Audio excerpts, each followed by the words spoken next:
Dugaan settingan kasus ganti rugi rumah nenek Syarifah senilai 1,3 miliar rupiah dibongkar netizen. Kasus siswa SMP SFA yang kritik Pemkot Jambi dan meminta pertanggungjawaban rumah nenek SFA masih bergulir. Permasalahan ini mencuat ketika siswi SMP ini mengunggah video di TikTok meminta bantuan karena rumah sang nenek diduga dirusak perusahaan asing.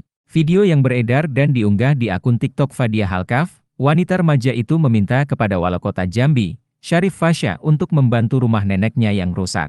Dalam video itu memperlihatkan wanita remaja ini meminta tolong langsung kepada Wali Kota Jambi Syarif Fasya dalam satu pertemuan. Viralnya video SFA tersebut membuat Wali Kota Jambi Syarif Fasya mengatakan jika keluarga Syarifah Fadiah Alkaf meminta nilai ganti rugi karena kerusakan rumah nenek Hafsah senilai 1,3 miliar rupiah. Di sisi lain, Wali Kota Jambi Syarif Fasya mengungkapkan bahwa keluarga Syarifah Fadiah Alkaf meminta nilai ganti rugi atas kerusakan rumah nenek Hafsah dengan nilai tak masuk akal yakni 1,3 miliar rupiah.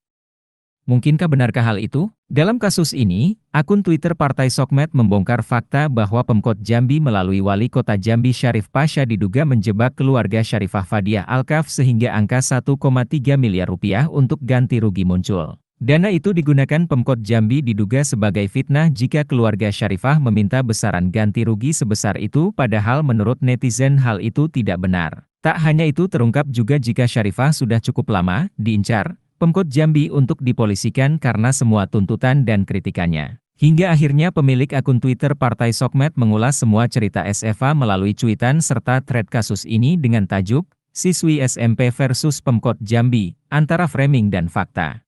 Mari kita mulai. Kasus YG menimpa Syafirah Fadiah Alkaf ini adalah kasus umum, perselingkuhan, antara pengusaha dan penguasa. YG akhirnya mengorbankan bahkan mempersekusi rakyat.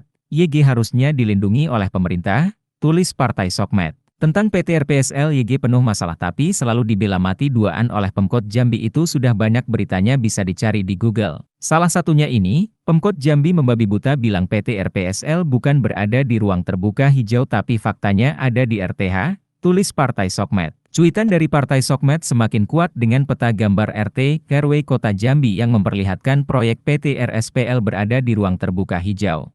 Termasuk masalah pembiaran pelanggaran Perda No. 4 Tahun 2017 di mana truk 2 melebihi tonase YG merusak jalan dan rumah warga. Contohnya kasus penghentian truk PT RPSL oleh Nenek Roliah jauh sebelum kasus YG viral sekarang ini, tulis Partai Sokmed. Pelanggaran-pelanggaran yang dibiarkan bahkan dibela oleh Pemkot Jambi itulah, menurut Partai Sokmed, yang menjadi alasan Syafirah Fadiah Alkaf menceritakan kisahnya melalui akun TikTok pribadinya. Dalam kelanjutan thread ini nanti akan kami tunjukkan bukti bahwa anak SMP ini sudah lama diincar dicari kesalahannya, tulis Partai Sokmed. Sebagai gambaran selama 10 tahun rumah nenek Hafsah, nenek buyutnya SFA, sudah berkali dua rusak dan diperbaiki akibat lalu lalang truk bertonase besar melebihi aturan Perda tersebut. Dibangun lagi rusak lagi, begitu terus duaan. Tentu bukan sebuah pengalaman YG menyenangkan, thread Partai Sokmed. Partai Sokmed juga memperlihatkan kondisi rumah nenek Syarifah yang merupakan veteran asal Jambi. Bisa dilihat dari tembok lama di belakang rumah asli YG runtuh pada foto ini. Abaikan 2 orang ganteng di depan rumah itu, cuitnya. Begitu juga dengan sumur YG jadi bolong sampingnya YG sangat membahayakan keselamatan penghuni rumah, tulis Partai Sokmed sambil membagikan foto sumur yang dimaksud.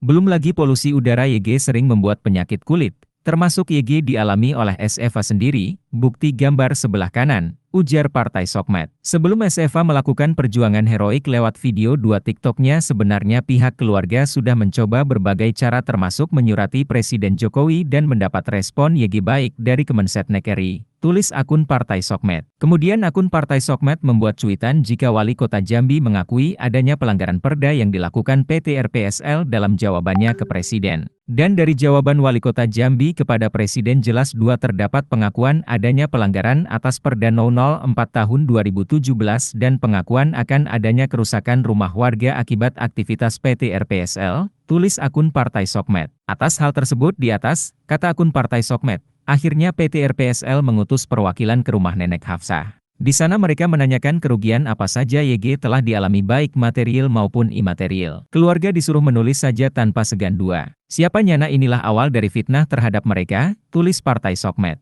Diminta menuliskan apa adanya tentu mereka menghitung kerugian merenovasi rumah berkali 2 selama 10 tahun hingga kerugian imaterial. Keluarlah angka 1,3 miliar YG oleh Wali Kota Syarif Fasha dipakai modal untuk memfitnah kemana dua seolah itu tuntutan keluarga Nenek Hafsah, padahal tidak, tulis Partai Sokmed. Kedatangan perwakilan PT RPSL itu, menurut Partai Sokmed, bukan untuk mempertanggungjawabkan ganti rugi namun untuk stop fitnah terhadap keluarga Nenek Hafsah yang sudah merepotkan Pemkot dan perusahaan akibat laporannya ke Presiden. Buktinya mereka sama sekali tidak menawar tapi tidak pernah ada kabarnya lagi, ujar Partai Sokmed. Karena terus gigih memperjuangkan haknya dokter berbagai jalur akhirnya dan karena takut dapat surat cinta lagi dokter pusat pihak Pemkot melakukan